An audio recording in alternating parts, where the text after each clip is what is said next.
Welcome back. This is Michael Johnson. He was hit by a train and killed last week in Belle Meade while walking along tracks. Michael was also known in local music circles as Michael Johansen, a gifted bass player. Tonight, how a twist of fate silenced a musician with big plans. When a CSX train rumbled past Nashville Gun and Knife in Belle Meade last week, manager Shelly Reed, a retired cop, knew something was wrong. Well, we heard the train as it came by. It just went into emergency braking, and the wheels were locked, and sparks flying and everything else. But Reed never could have imagined this scene over a mile away. 49-year-old local musician Michael Johansen lying dead in a field. The average train weighs 1,500 to 6,000 tons. Walking along these tracks, Michael Johansen had no chance. His busted cell phone and earbuds were found right next to his body, over my shoulder. Now these noise-canceling earbuds is just like, they go in and, you can very much zone out. You just don't hear nothing. Chuck Fan was close friends with Michael for 24 years and still can't believe he's gone. Fender Jazz Squire series. And I was actually going to leave this for Michael. Not thinking that something was ever going to happen to me, but in case it did, I was going to leave this for him because this has got some great action on it. And if you ever heard him play, he could have, he would have done her justice, I'm telling you right now. So there's this thing right here. And he loved it.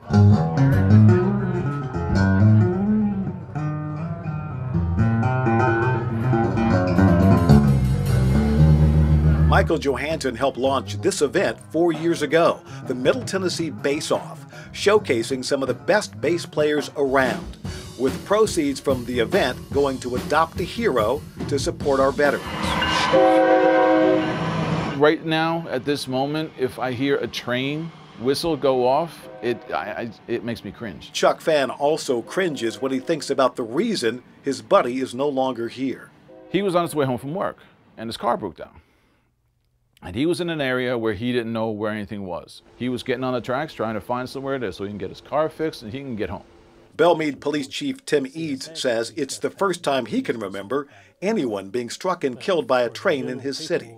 Assume a train's coming, and they don't keep a schedule. They run year-round. They don't take a holiday off. And if you think the train schedule, you may not. So this is the picture I was telling you about. This is typical Michael right here. Friends say Michael Johansen, who had a new granddaughter, was on the verge of great things, adding he was both a talented bass player and baker who was eager to start his own cheesecake business. He loved his kids. He loved all his friends. The Bass Off was going. He was starting the cheesecake. He was getting all this stuff lined up, and it was one of those situations where, I never saw him as happy as he was.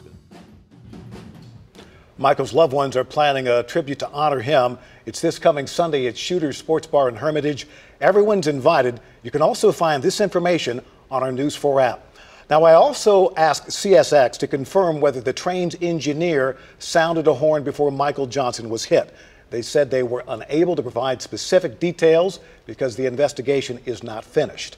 They also issued a new statement saying, in part, public safety is a priority at CSX. Fatalities are tragic and our sympathies are with the victim's family and friends. These incidents reinforce the need for extra caution around railroad tracks. But what a lovely look inside his life, Tom. No kidding.